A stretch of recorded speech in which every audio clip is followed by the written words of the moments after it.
Ah, there you are. You're back again. You sneaked up on me, eh? I never saw you coming this time. But great to have you. I'm so happy to see you there. Welcome to the Watering Hole. I'm on the other side of the house this morning. I'm Peter Warren, and we're going to spend some golden time together around the refreshing living waters of God's Word. Thank you for coming. Grab your cup or your bottle of water and come. Let's dig into what God has for us today. One of the greatest fears that religion creates is that Jesus is coming back and somehow his people will not be ready. Let's talk about that. But first, let's open in a word of prayer. It's the right thing to do. Father, thank you for the truth of your word. Thank you, Lord, for the truth that you are coming back, that heaven and earth are coming to a place again where you return to fix everything, to right every wrong. Thank you, Lord. Would you help us today? Show us what we need to see here.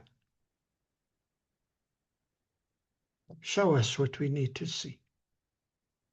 Help us to become who you want us to be, who our families need us to be, who our communities need us to be. In Jesus' name, for your name's sake, Father, we ask this now. Amen and amen. Well, by way of title, do you really know him?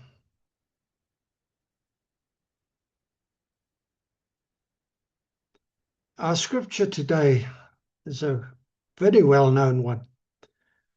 Matthew 25, the parable of the 10 virgins.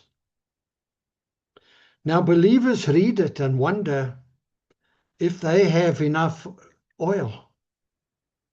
Are they doing enough? Or will they be, surprise, surprise, shut out of the kingdom at the last minute? The truth of this parable is that Jesus is not teaching insecurity. You're not to live in fear. Jesus is exposing the difference between possessing him in a real relationship and merely going through the motions of possessing some religious appearance, having the form of godliness, but denying its power. It's important to note that the church is full of people who confess Christ as Savior, but there are both real and false confessors. This parable is about personal responsibility here and now, during the absence of Christ. It is the very kingdom of heaven that is being compared here to the 10 virgins. Now the Lord makes a distinction in the 10 virgins. He calls 5 foolish and 5 wise. The distinction lies in having or not having extra oil in your lamp. Now, oil speaks in the Bible to us of the Holy Spirit. relationship anointing. What makes the foolish virgins foolish is that they have no extra oil, no deeper relationship with the Holy Spirit, with Jesus. When the bridegroom delays, both wise and foolish fall asleep. Not a problem. This indicates that the entire confessing church, even those who have this deep relationship with the Holy Spirit, lose sight of the Lord's return. In the early days of the church, the believers were looking forward to the coming of the Lord at any moment. But that expectation died out, subsided, because his coming was delayed and delayed and delayed. And he still hasn't come. At midnight, in the darkest hour, the Holy Spirit shouts, "Behold, the bridegroom."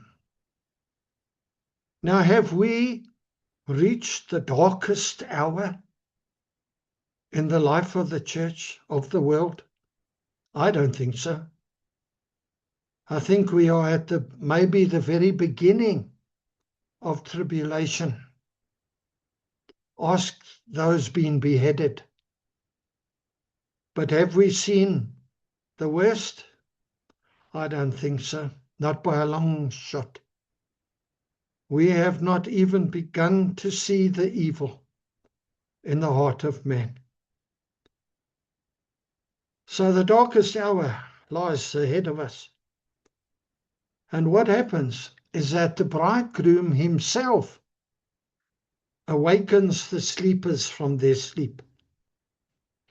Jesus awakens. And an activity is also expected. The Bible says, "Come out to meet him." Now in Matthew 25, we read that they had already gone out once. Going out means separation from the world. Now, as a believer, you've done that. But now the call is to do that again. But that is not all. There follows the words, "to meet him." It's about Christ. This verse is a call to fall in love all over again with Jesus, to examine all over again his beauty, his majesty in the scriptures. Now, in the history of Christianity, we saw this happen, where in the 19th century, through the action of God's Spirit, there arose a renewed interest in the coming of Christ, much like we see today. Much talk of God coming to fetch us. Much talk.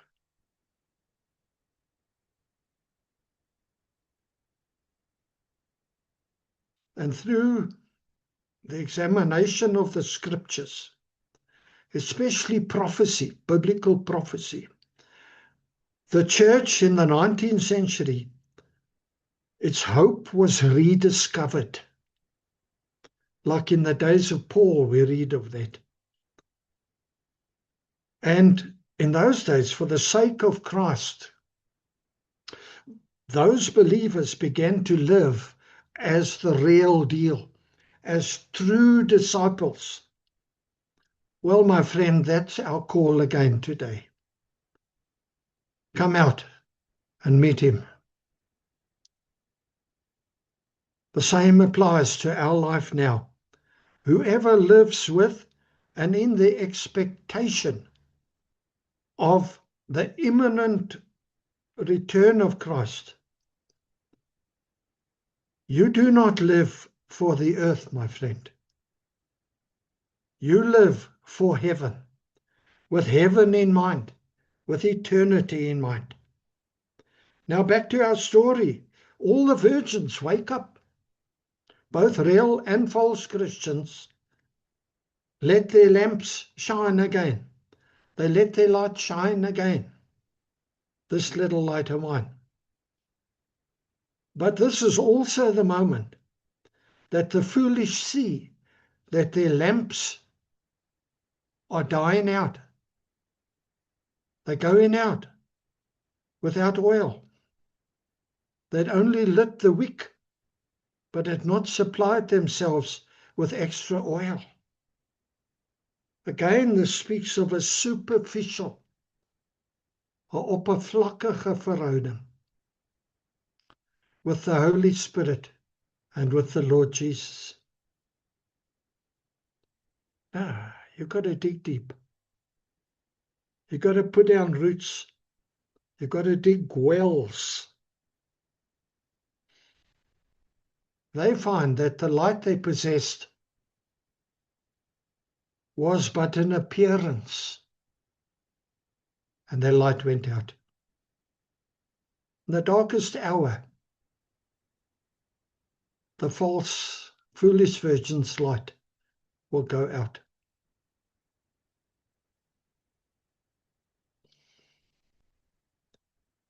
The foolish virgins recognize that the wise do have oil, a real relationship with the bridegroom and the Holy Spirit.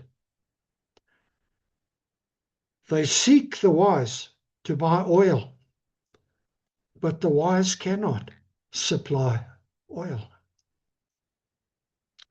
You see, religion always tries to borrow what only God can give. You can't go to heaven on someone else's relationship with Jesus.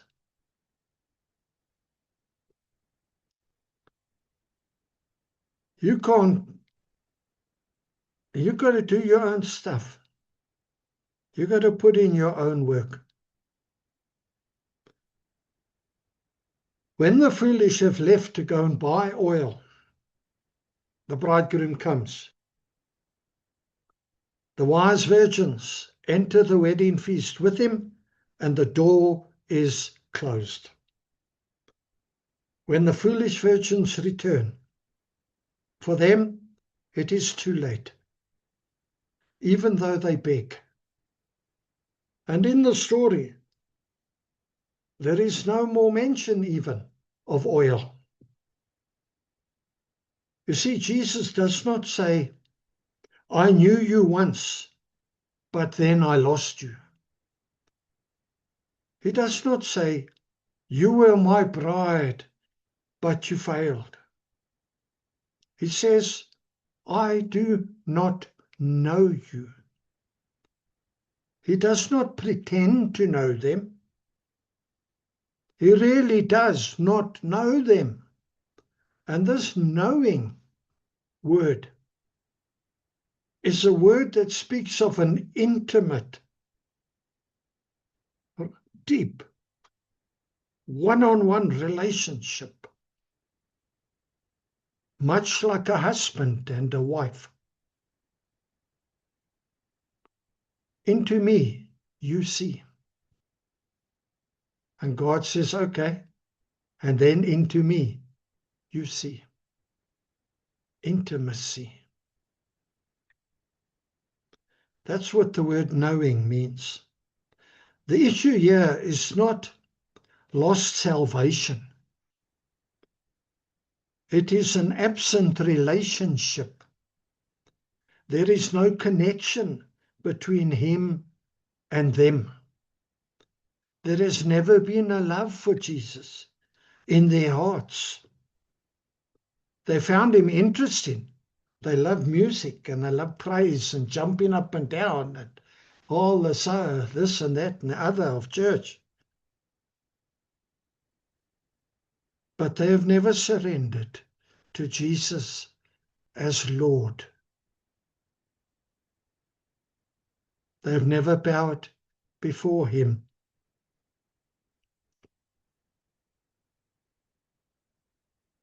You see, if he's not your Lord, he's not your Christ, he's not your Savior. Until you can call him Lord Jesus Christ. That's what this is talking about. The Lord Jesus ends this parable with a warning to be alert, to be wide awake, watchful. Now, religion comes and reads this parable and hears it say, you've got to try harder, work harder, so you don't lose your place. But that's not what Jesus is saying. You're not a slave or a beggar. Jesus is actually saying, place your confidence in me, not in religion and religious appearances. You see, watching for Jesus is not living in fear. It is living in a faith-filled surrender, resting in the bridegroom while eagerly awaiting his return. Not working in a frenzy to get somewhere where you already are, or to obtain something that you already have. Our confidence is that the Holy Spirit in us is the oil through faith in Jesus Christ. And so the question of the parable is not, have you performed enough? Have you done enough? The first question is, do you know the bridegroom as your personal Lord and Savior? Is he Lord Jesus Christ? Now every believer can confidently answer, yes, I know him because he first knew me, but that's not the knowing we're talking about. The real question here, are you living surrendered to him? Do you love him? Do you know him? Do you really know him? Does he know you? I know of important people, but if we met in a room, they wouldn't know who I am.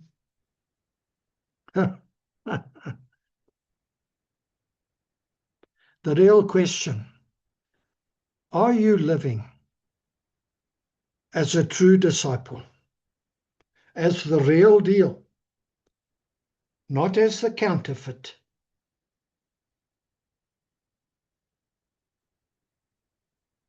And also, has your expectation of Jesus' return faded? I want to remind you, it was never God's design for you to have the door slammed shut in your face. You were designed as a child of God to live strong, to finish strong, to finish in the winner's change room, to attend the wedding feast of the Lamb.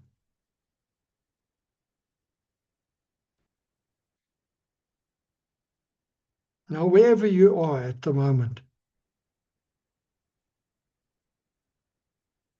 never mind your relationship with Jesus, with the Holy Spirit.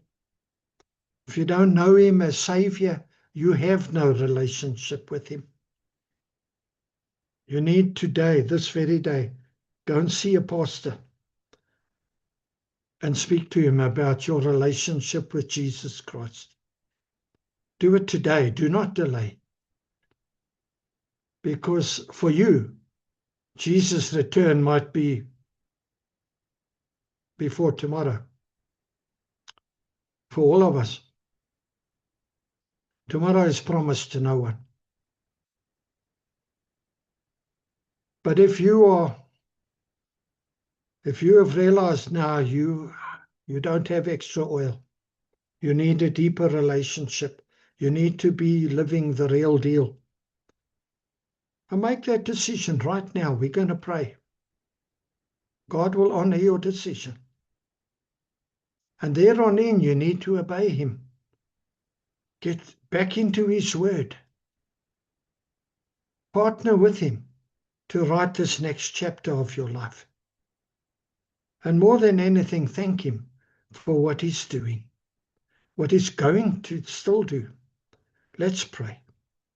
Father, oh, what a terrible thing to find the door of heaven shut because of a false confession. Lord, will you show me exactly where I'm going through some religious motions? Would you deliver me from a religious spirit? Lord, will you fill me once again with a love for you, Jesus, with a close walk with you, a closer walk with your Holy Spirit. Come, Holy Spirit. I desperately need you. Please come. Forgive me all the areas where I miss the mark of sonship. But come, enable me with fire and with power. Strengthen me today. Show me the way to go. And help me to go that way. Thank you for what you're still going to do, my Father. In Jesus' name. Amen and amen. Well, that's the lot and all I got. With love from me to you. Thanks for spending this time with me. Please pass the message on to someone you know needs to hear it. But until we meet again at the refreshing watering hole of God's word, shalom, shalom. I love you, my friend, with the love of the Lord. Stay well.